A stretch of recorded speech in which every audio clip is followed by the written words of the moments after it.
What you got? You should have told me to bring my. We all could have had glasses. I know. I lost mine. So, anyway.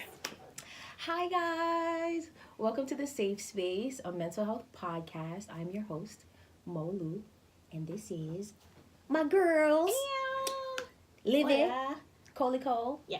Yes. Introduce yourselves, guys. I don't know who wants to start. I go first. Okay. Right. Oh, you pointed to me. Anyways, so I am Olivia. I had to give my last name. I'm Nicole. No, not your last name, but a little something like, yo, I'm from Brooklyn. He's Flatbush. You know, I'm something. Olivia, and I'm Mo's friend. Yes. There you go. Mm-hmm. More like sister. Sister. Yeah. Big sis. Yeah. Mm-hmm. All right. So, I mean, we kind of work at the same job, so but we work with people who have mental disorders. And what I think about mental disorders, I think people need to be more educated on it. I'm going to school for Christian counseling.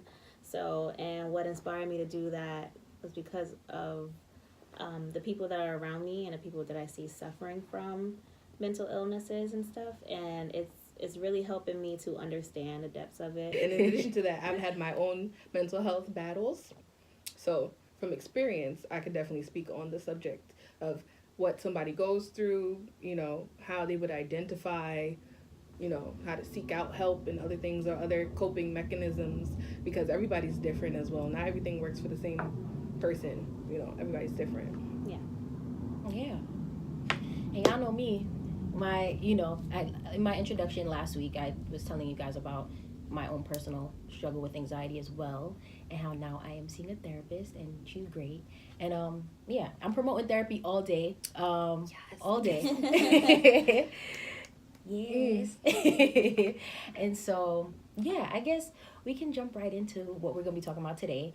I created a survey on SurveyMonkey a couple weeks back, and I promoted it to you guys, and I got a lot of feedback. And there was just 2 questions in the survey that I asked about, just like you guys' thoughts on mental health.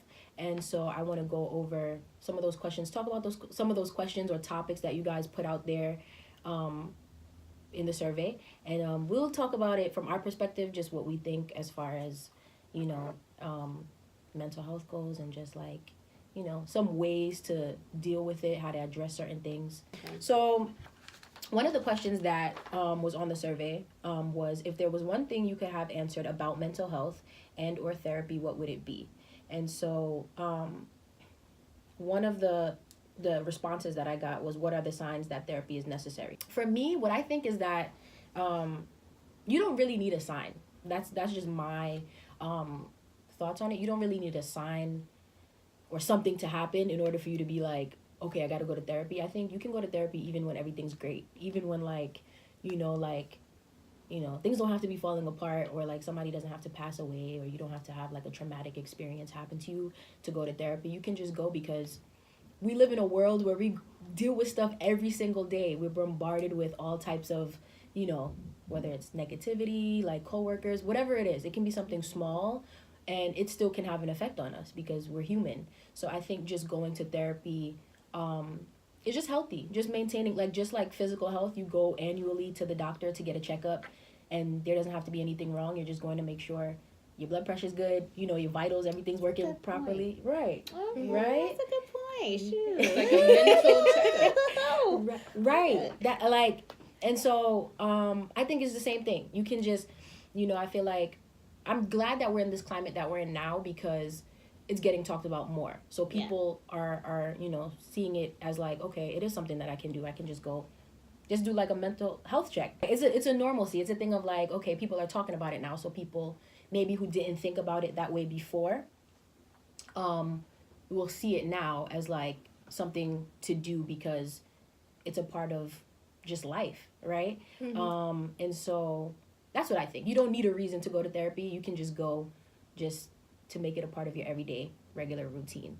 And then if something does happen that's traumatic, you're already set up for success. You already know where to go. You already know, you know, because anything can happen in life. Anything can happen at the drop of a dime, and then we'll really need help. But we already would have it set up to where, like, we're not trying to figure out, oh my gosh, what do I do? I'm going crazy. Also, to add on that, to know when it's necessary is when it's starting to be harmful, like your behavior is starting to be harmful to yourself and others, then you know it's necessary to reach out for help.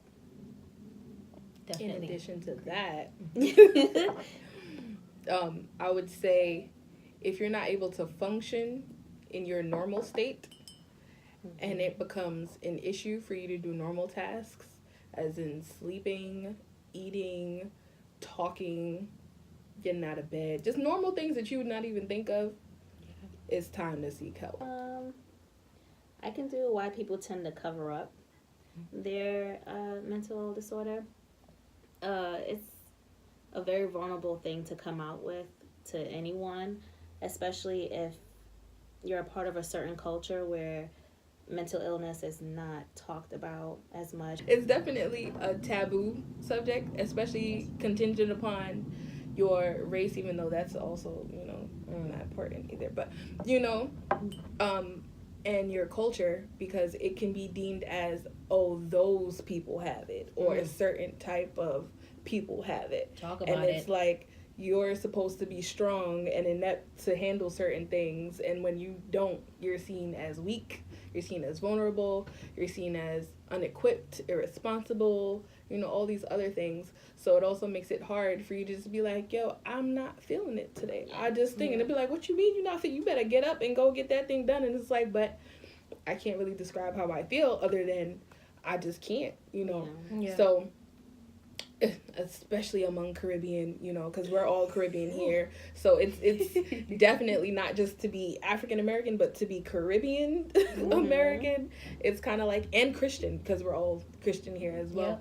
Because that's also seen as like, oh no, you could pray it away. You just, you'll be all right. That's fine. You don't need to talk about it. You good. Just, I spoke to Jesus, so you straight today. And it's like, no, not only that, but yeah, so people may tend to hide it because they don't want to be viewed as that crazy person or that person who, because of the stigma. It's like when you think about somebody who has mental health issues, like there's a negative connotation to either the word mental health, because then you're thinking about somebody in a psych ward, somebody running down the street screaming, trying to do something crazy. And it's like, I was sad today. I just want to talk about how I was sad today. I didn't want to shoot nobody or do nothing. I wasn't feeling it today. That's it. One of the responses says, the importance of fighting for peace of mind and making the things that bring one joy a priority to yourself. It is a fight. Like, even what they were saying, to fight for peace of mind, it indeed is a fight. Like, I think it's like, because we live in a world where it's like there's stuff going on all the time, especially living in New York City, it's just, we don't really have peace. Like, we're kind of always constantly moving. Right. I mean, for us, like, being Christian, we find our peace in God, but I think it's also like, because we're bombarded with craziness of the world, then still sometimes it's like we may feel in distress, and it's like you have to fight. It is a fight, but you don't have to fight that hard when you use resources like therapy. And I'm a big advocate for therapy. Too. Yep. Get you a therapist. We're advocates for therapy because it's like use the resources that are around you. You don't have to just, sit in the craziness and sit in the, peaceness, whatever. Like, you can chaos. Right. You don't have to sit in chaos. Like, you can indeed fight for peace, and you fight for peace, I feel like, by using the resources that you have around you, and also confiding in friends, like being vocal about what's going on with you and not covering it up, like, that's the last response. Not covering it up. We always want to, try to help other people and tell other people what to do, like, or how to become better, but then we don't help ourselves. So it's like, it can't work. It cannot work. So someone responded, how could I better respond to my friend when seeing them struggle with their mental health? With everyone, just learn people's communication skills, because then you'll know how to talk to them, what to say, how to guide them. Sometimes people just want to vent, and make sure you ask, like, hey, are you just venting, or do you want me to help you? Or, or even if they're quiet, ask them if your friend is dealing with mental illnesses, ask them while they're not in their state of manic, what are your therapeutic responses? What do you want me to do when you are in a state, when you're quiet? Like, do you want me to just rub your back, or like, do you just want me to walk by you, or just sit and be in your presence? Like, what is it that you want me to do? Always ask them when they're in their right state of mind. Yeah. What therapeutic response would you want me to have when you're in your manic or having your mental issue? In doing that though, like, you have to actually know, make sure you know the person well, because it's like you can't do it with just anybody. You can't do it with just somebody who maybe you're an acquaintance but they don't really know personal things about you like that. Yeah. I look at Olivia like a sister, so it's a thing of like, I was able to go to her and just be like, it's happening. I'm losing it. My heart palpitating, and she was just like, okay, let's go take a walk, because she knows taking walks for me help, or breathing in and out helps if I'm having what feels like an anxiety attack. So I think just knowing your friend, and also finding those right people too, is important, because if you don't have the right people, you can't just go to anybody and then they just be like, man, because then that might make it worse for you. And so my second one was the question was, if there was one thing you could have answered about mental health and or therapy, what would it be? And the person's response was how to find a good therapist and what makes a good therapist. So my therapy is online because for one, it was too expensive to pay out of pocket for a physical location, and the way my lifestyle is like all over the place. I needed somebody to be accessible. Yeah. So my experience with that is different, but I also agree with her in the things that you seek out in your therapist. So for me, I've been dealing with anxiety and depression, so I needed somebody to specifically specialize in that.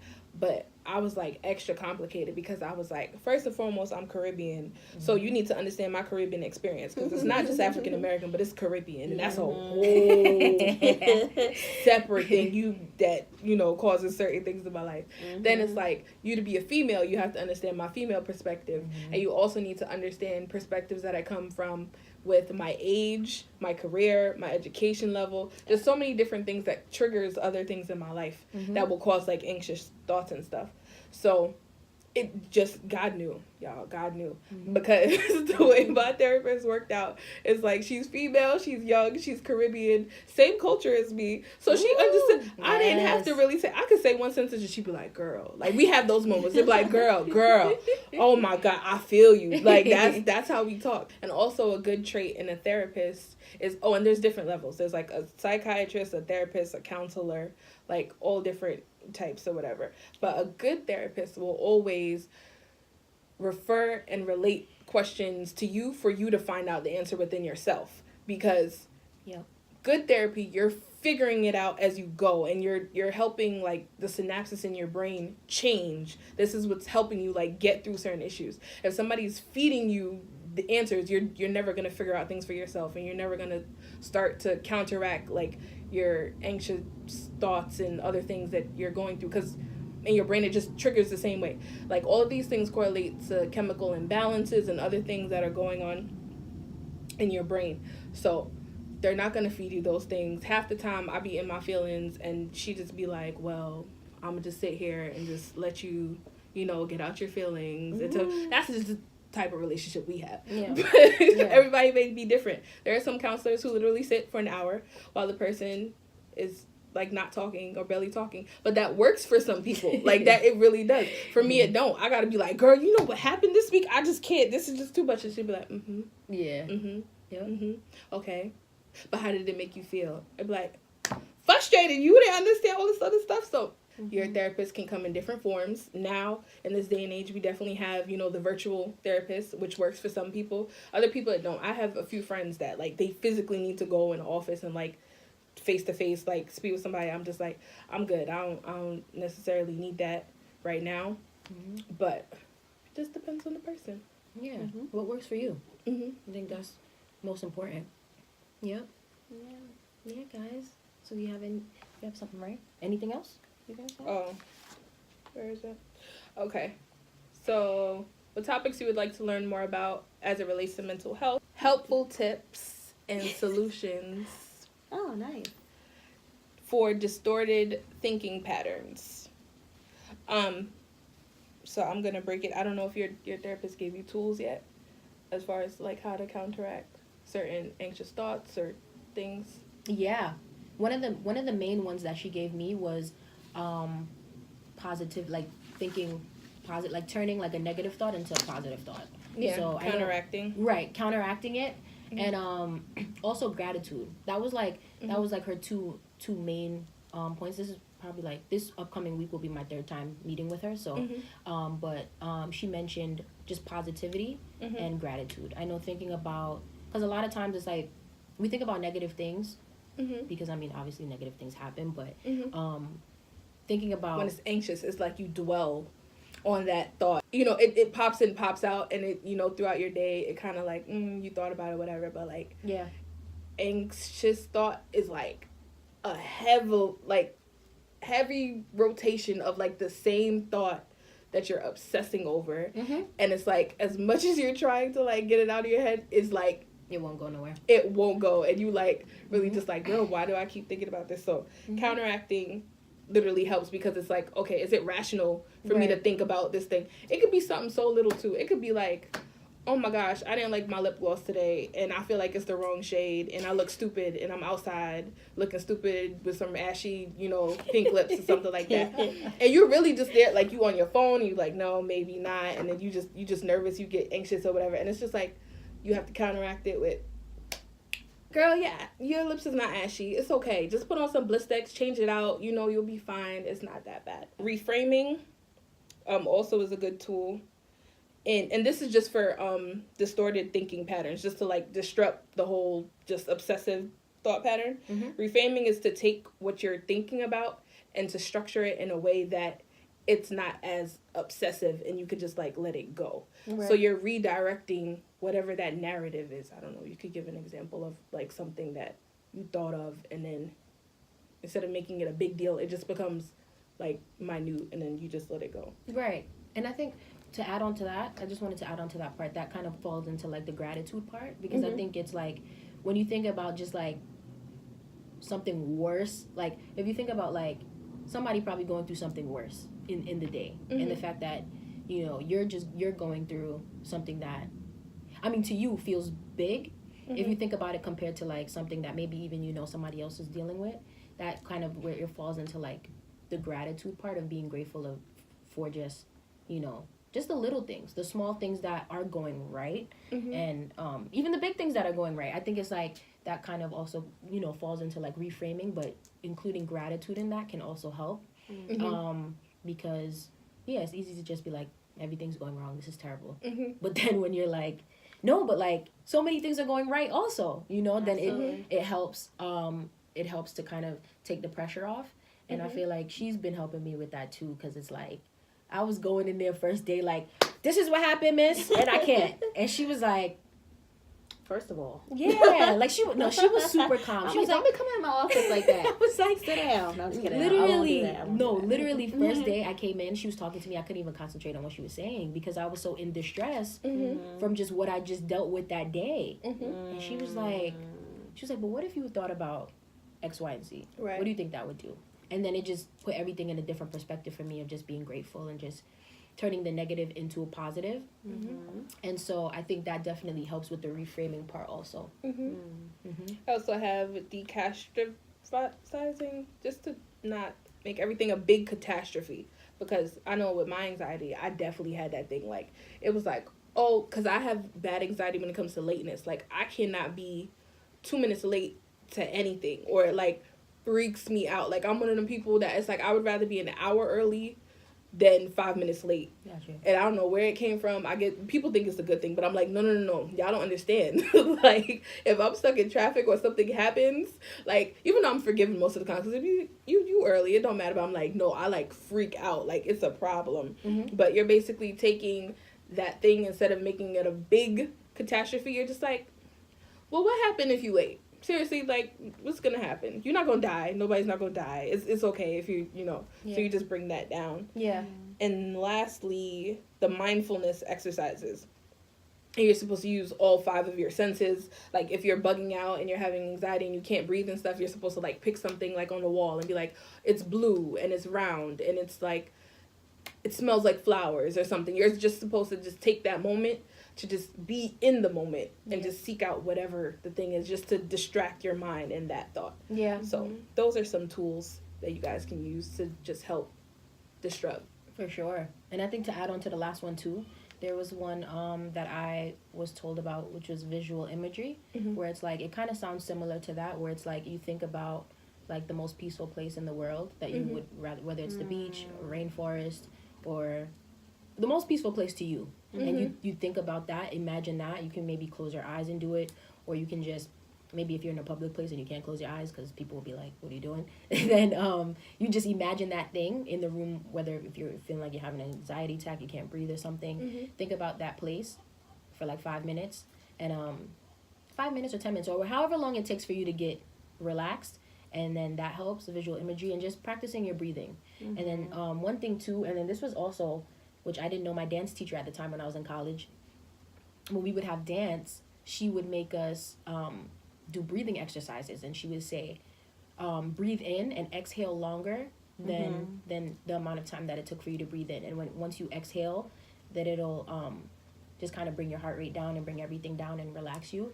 And that's also the same method I feel like therapists use also, where it's like breathing exercises to where you can get your, everything just regulated. Become centered. Right, just become centered, and it's not so crazy, so yeah, I think those are two things too, and that's similar to what you were saying too, so yeah. And in addition to, for me, what I normally do whenever I feel like I'm getting anxious thoughts or anxious feelings, I start thinking about, okay, I'm able to have these thoughts, so I'm alive, I'm breathing, I'm able to think, I'm able to, you know what I mean? Like, I have clothes on my back, I just ate. I just start thinking of things like you said, with gratitude that you're grateful for. I can go home tonight, I could go to my bed, I can take a shower, I can do my hair, I could call someone, I start thinking of these things to help me bring down my anxiety and make me not feel like my whole world's over. Like, I have all these things that people don't have, so yeah. I hope you guys enjoyed. Like, comment, subscribe. Yay. Yes, and just tune in, share. We're not just doing this, we're doing it for us because we enjoy talking about it, but we're also doing it for your help too. Right, we want to help you guys, and we want you guys to be a part of the conversation as well. So yeah, I hope you guys enjoyed.